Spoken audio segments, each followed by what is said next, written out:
What's happening, beautiful people? Welcome back to the ThriveAfterSports podcast. This is a very, very special episode. This is episode 200. I can't even believe I'm saying that. We are 200 episodes in. I want to thank you guys who have been showing love since day one. When I first started this podcast in 2019, the goal was for it to be an extension of my coaching. You know, I'm well aware that I can't reach everyone in a one-on-one setting, that I can't reach everyone in a group setting. And so I said, you know what, let me start a podcast and put out information that's going to help people that I'll never even speak to. And that's a beautiful thing. And then, you know, as you guys know, it evolved into me interviewing clients, people that were going through my programs, them telling their stories. And then, of course, me bringing on other great people who are former athletes doing great things out in the world that, you know, up and coming athletes can look at and say, wow, if these people made it through their transition and they're doing great things, then I can do the same thing, you know, and I can carve out my own lane. But why am I so proud of this, aside from what I just told you about the general mission of the podcast and everything I do in general? It's because I think back to an early episode that I had with Joy Walker. I was actually on her podcast. And one of the things that she brought up, you guys have heard me share this before, some of you, I know, but it's a big deal to me because she said that the average podcast fizzles out around episode 17. And I never forgot that, because at the time she shared that with me, I was, I think, on episode 20 or 30. So I'm like, cool, I'm already past the 17 episode mark, but you know, athletes, we always have to push ourselves. So I said, you know what, I'm not going to quit or give up on this podcast until I'm at episode 100. And then I hit episode 100 and I said, you know what, now I'm not going to quit until I hit episode 200. And so here I am, it's episode 200, and I'm giving you guys my word that I'm not going to stop this podcast until I hit episode 300. Once I get to episode 300, I'll revisit and see where I want to go from there. But in honor of being 200 episodes in, what I wanted to talk about today was the future of athlete transition. Not only the space itself, there are a lot of different companies, organizations, individuals, services popping up to serve the current and former athlete community to make sure that they're able to navigate those murky waters of the transition and be able to succeed in life after sports. But I want to talk about the future of it because, you know, I consider myself, and this is not self-proclaimed, I've had a lot of people tell me that, Taj, you're like one of the OGs of the athlete transition space. As far as calling myself an athlete transition coach, I feel like I was the first person doing that. And I'm not saying that to brag or try to be arrogant. I'm saying it because I really feel like as a pioneer in this space, I have authority to talk about what's coming down the line, what I see, what I've seen over the years. Like I told you guys, I really started doing this in 2017, going into 2018, out of a need for a lack of what I felt that I needed when I was going through my transition fresh out of college back in, 2013. And so right around, and bear with me, I know some of you guys have heard this before, but I just want to give some context about what I'm going to get into in the future of athlete transition. Around the time of, 2017, going into 2018, when I started saying, okay, I want to do this type of work, the only people who I saw at the time were Derek Furlow and Jonathan Orr. And so what I identified at that time was, number one, I need to connect with these two guys, which I did. And they're both like big brothers to me, mentors to me to this day. But I realized that there wasn't necessarily a coaching aspect. And like I said, I'm the type of person where I need someone to hold my hand. You know what I mean? I need someone to be on the phone with me, and, watching content is great. Hearing someone speak is great. But I know for me, I need someone to be like a soundboard for me, where I can just get off what's on my chest, ask questions, bounce ideas, and really just get advice from someone who's been in my shoes. And that's the methodology behind my coaching. And that's why I started doing the coaching, right? And so as the years have gone by, the beautiful thing about it is I knew that as I stayed consistent with content, stayed consistent with coaching, that awareness around not only athlete mental health, but athlete transition would continue to grow. And by the time more of these conversations were happening and more things were being done, I would have a proven track record of doing this type of work. So that leads me to what I want to talk about today. And there are a few different groups that I'm going to be speaking to. So as far as who's involved in this world of athlete transition, there's, of course, this entire ecosystem around current and former athletes. You've got coaches, teammates, family members, administration and staff, and athletic departments. You've got people like me who are now putting themselves out there as athlete transition coaches. You've got organizations like Athlete Soul, which are basically providing a one-stop shop for current and former athletes in the form of a nonprofit, right? Athlete Soul has courses, a team of coaches, events that are popping up. And so, in order for, I'm hoping to kind of address each one of those groups. And this is in no particular order, but I'm going to start with universities. If you're someone who listens to this podcast and you are working in an athletic department, number one, I want to let you know that I empathize with you, because anytime I'm speaking with someone who works in, career services, student athlete development, life skills departments at universities, since COVID, you guys are strapped for cash. And I want everyone listening to understand that the landscape of college athletics is changing, not just because of things like NIL, but these people are really, really strapped for cash. What happened during the pandemic is that people saw that it's not necessarily, if you can learn all these things at home, is the juice necessarily worth the squeeze, right? And so it almost makes, of course, if you can get a scholarship to go to a university, that's a game changer. But I think as I'm just speaking specifically, I'm not going to get into global politics, but specifically here in the US, as a college education becomes less and less valuable, and people are waking up to the idea of learning online, not necessarily having to pay, go thousands, hundreds of thousands of dollars in debt potentially. I think that universities are really going to have to come up with a new value proposition in order to be valuable in the future.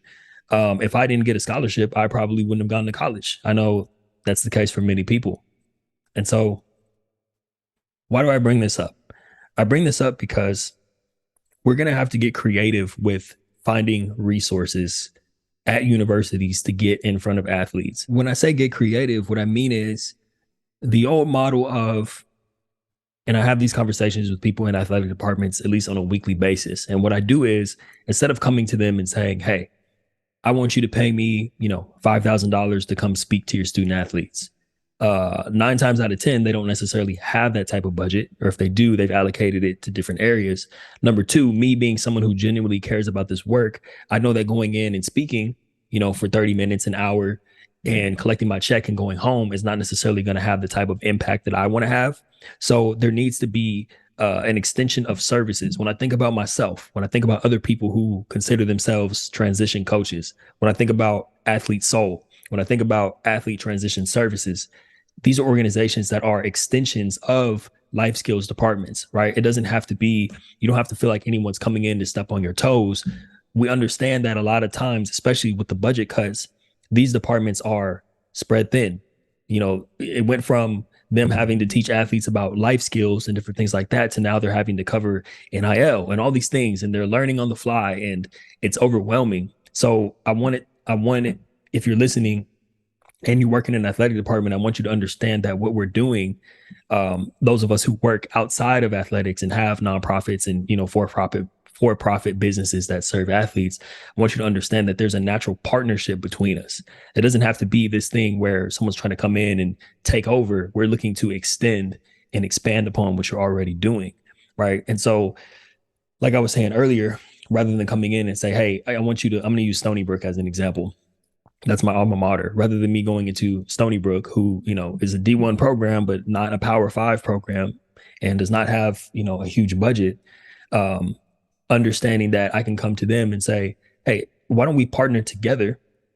Why don't we create some sort of academy, call it a leadership academy or something around athlete mental health, but with the end result being serving athletes, not just by providing workshops, but extending the coaching, being able to partner them with a current or former athlete who's been in their shoes to walk them through their transition in that sweet spot between they're done playing their last season and now they are, on campus, still enrolled, or maybe, they're removed a year or two and they're really just trying to figure it out. Maybe they got into a job thinking that this was the career they wanted, and now they're lost. They're trying to come back to the university. The university doesn't have the time, the budget, or the resources to help them. Why don't you connect them with our organizations? And rather than paying out of pocket or paying out of the university's budget, help us get in front of donors. Help us get in front of local businesses that want to sponsor this type of work. What I'm getting at is the same people who donate to have their name on the scoreboard, the same people who donate money to have their name attached to, a new basketball gym or practice facility. those are the same people who could attach their name to some sort of transition academy or leadership academy, right? The local bank that wants to have their name on the scoreboard, that local bank could allocate X amount of dollars to a nonprofit. It's a tax write-off for them, and ensuring that athletes are getting the support they need as they transition out of their sport. That's a huge deal, because you may be thinking, well, why would they want to do that? Number one, this topic of mental health in general, but specifically athlete mental health, is only going to continue to expand over the years.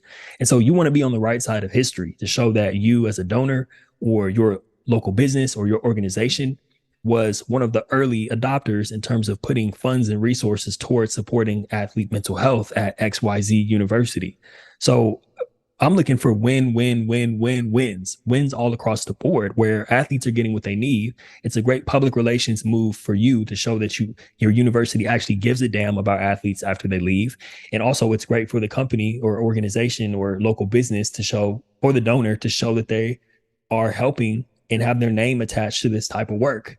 And like I said early on, just to bring this full circle,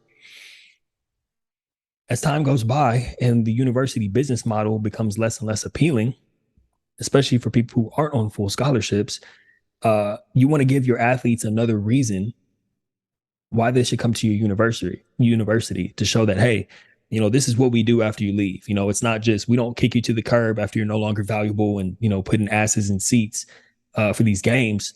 We want to help you long beyond when you're here. We want to make sure you have a smooth transition.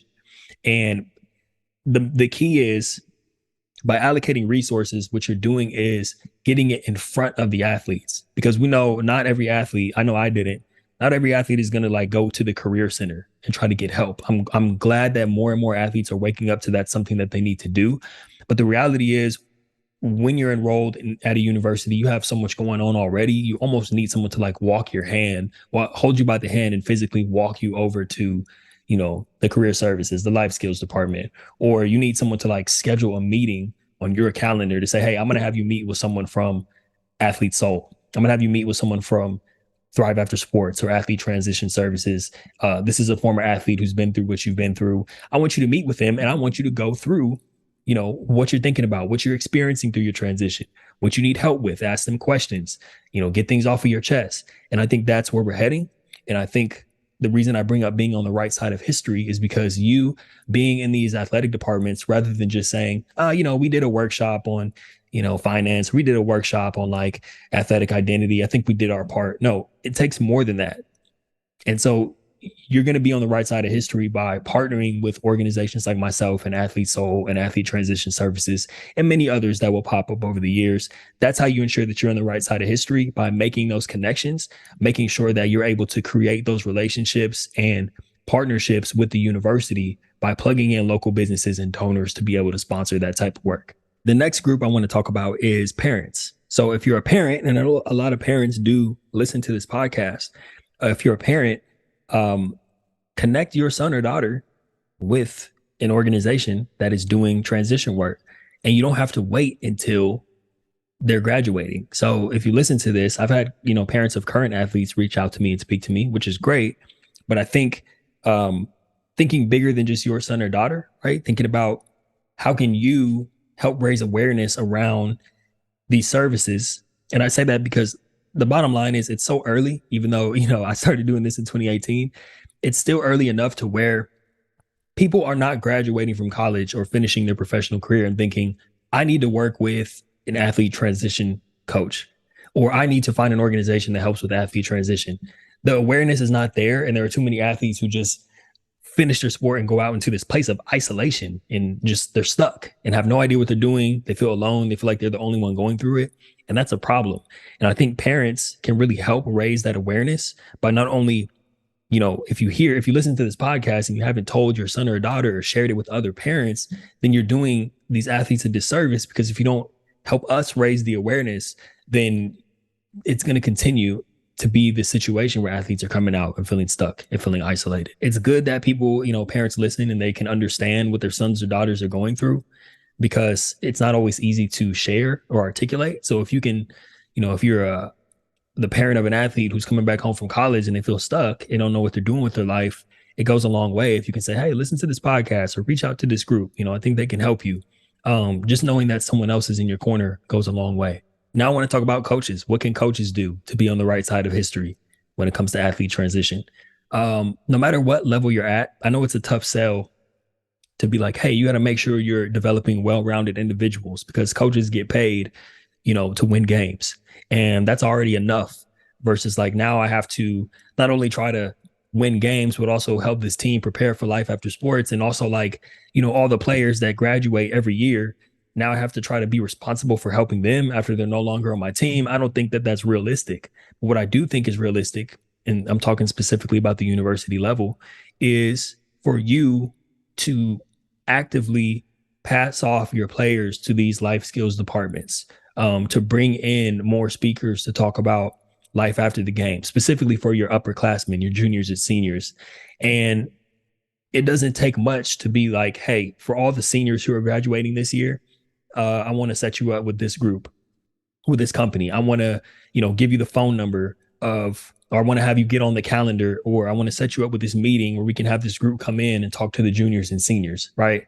So it's not so much taking a whole bunch of time out. I don't think it takes long to have a system in place where, as a coach, with everything else you have on your plate, is, even if it's at the senior banquet, if you're having a banquet and all the people graduating, you just say, hey, I want to set you guys up with this company. Boom, your work is done. You pass them off. They're getting the help they need.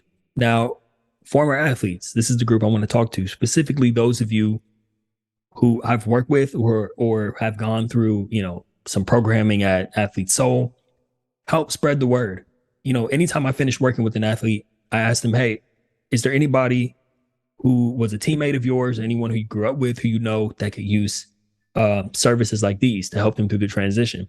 And sure enough, they always send me a couple of people, which is great. And I appreciate that. But what I'm asking of you, if you are a former athlete and people who are struggling, who are peers of yours, former teammates, whatever the case may be, continue to turn them on to podcasts like this. Continue to tell them about these services that are available, right? It doesn't make sense for you to get help and you're doing well, and then you have teammates maybe you haven't checked up on in a while and they're struggling, and you're not telling them like, hey, there's coaches and services available to help you through your transition. These services are a lot of times free to help former athletes navigate the waters of transition and get clear on that next chapter of your life, right? And just explaining to them what you got from it and how they can be helped by it too, and letting them know, like I said earlier, that these resources are available, because that's half the battle. If you don't know the resources are available, then you're not going to look for them, right? So that's what you can do as a former athlete. Last but not least, I want to talk to people who want to become transition coaches.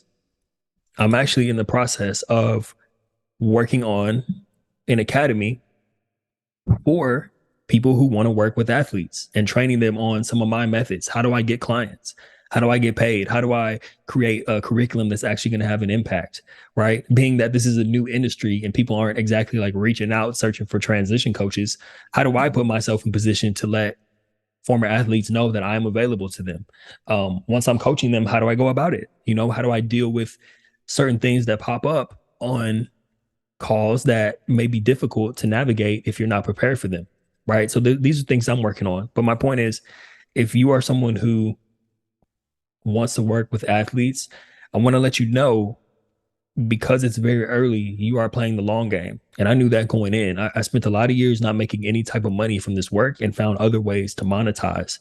So just understand that if it's something that you're passionate about, you're going to have to get creative in how you get compensated. Because as you might imagine, a lot of athletes coming straight out of college don't have the type of funds to allocate to pay you top dollar for high ticket coaching. So you got to get creative.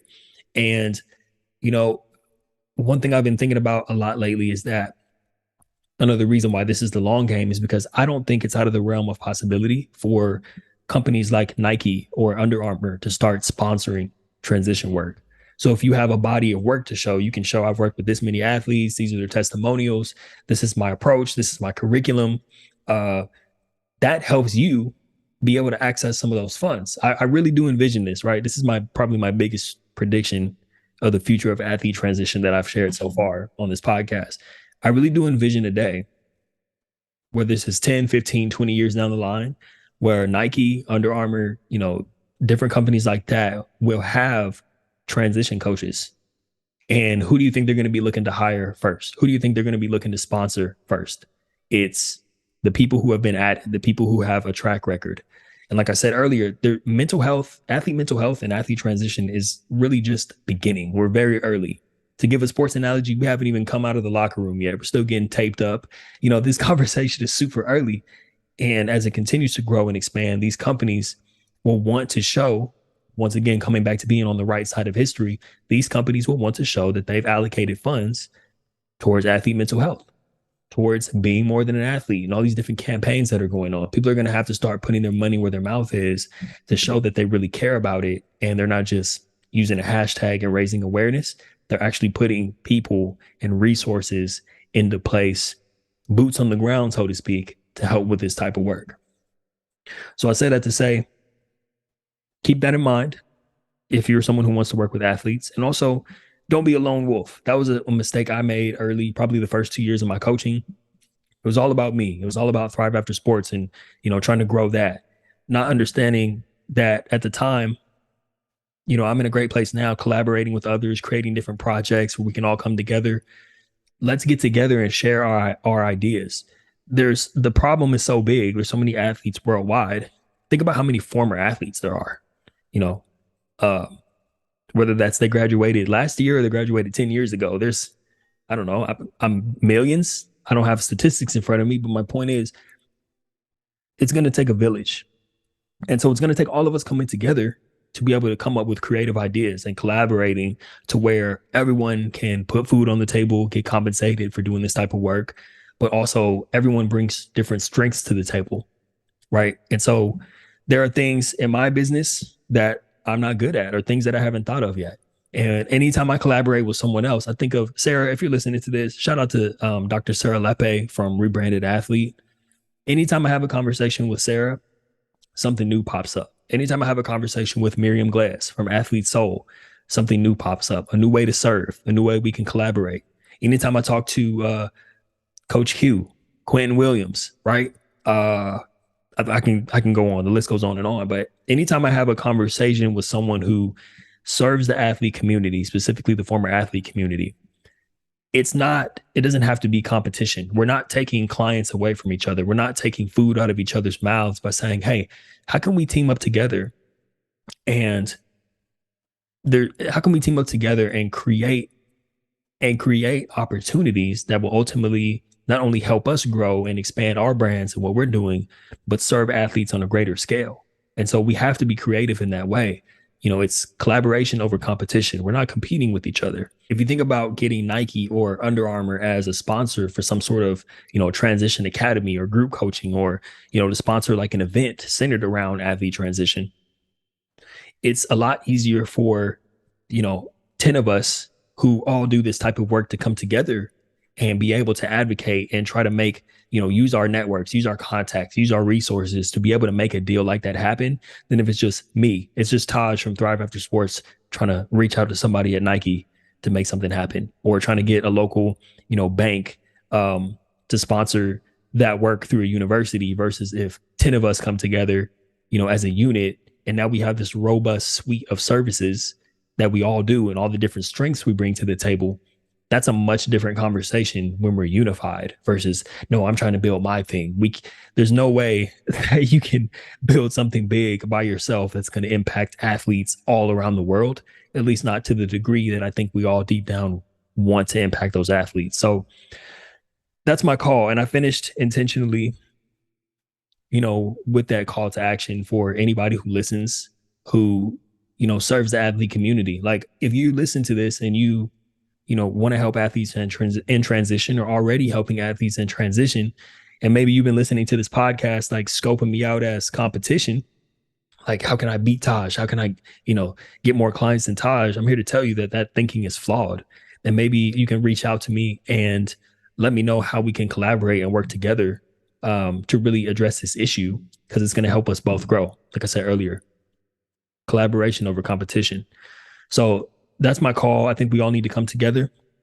I think we all need to find what our strengths are and how we can leverage our networks. And I don't want to beat a dead horse, but I think that's the most important thing, because with this podcast being about the future of athlete transition, that's the most important thing that I think needs to happen for us to get there. You see certain groups aligning, like I've aligned myself with Athlete Soul and Athlete Transition Services, and Daniel Berman over at Tackle What's Next. And these are all, I mentioned these so you guys can look them up, right? I'm not just trying to name drop. I want you guys to go check these organizations out. Tackle What's Next has now merged with Athlete Soul. Athlete Soul has merged with Athlete Network, right? And I'm part of all these organizations. So there's all these mergers happening. I already know everyone at each organization. And that's what needs to happen at a broader scale. Mergers, people coming together, forming partnerships, and finding unique ways to serve. Um, I always like to use the analogy of like personal trainers, right? A personal trainer, there's personal trainers at every gym in every city around the world, because every personal trainer brings something different to the table. Same rules apply for athlete transition. We all bring something different. It's a matter of linking up and figuring out what we bring to the table, how we want to serve, and how we can help one another. All right. Last but not least, if you want to help, if you want to get involved, reach out to me. If you're someone who wants to be involved in this type of work, like I said, I'm going to start training specifically for people who want to be transition coaches, and showing you how I do that, how to put together your own curriculum, how to start putting yourself out there, how to get a consistent stream of clients, how to get sponsorships for your programs, different things like that, or what I'm going to be teaching. Reach out if that's of interest to you, and reach out to me if you like. If you look at what I'm doing, I know clearly I need help on social media. That is not one of my strengths. I'm actually in the process of hiring someone to help me out with social media, because I just like to spend time recording this content and doing the coaching. Other than that, editing, consistently posting, that's not my strength. If you're someone who can help me out with that, please reach out. I am interviewing to hire out that position. And if you look at what I'm doing in any way, shape, or form, like I know for sure I need help with I know I can go into Canva and do it myself, but I honestly don't have the time or the energy, or I just feel like I could be coaching someone when I'm on Canva, if that makes sense. I don't want to be on Canva trying to design thumbnails when I could be doing a coaching call, or finding new clients, or creating some sort of deal with a university or a sponsor. So if you're someone who can help me out with, my YouTube thumbnails, I could use help with that. If you identify anything else that I could use help with, or even any of the people I've mentioned, Athlete Soul, if you're like, hey, I think I can help out in this way, reach out. Like I said, we want to collaborate. We want to grow together and create teams that are long lasting. I think you guys get the point. Those are my bold predictions for the future of athlete transition. I appreciate you guys for tuning in. I hope you keep rocking with me up until episode 300. And I'll see you in the next episode. I love you guys. Peace.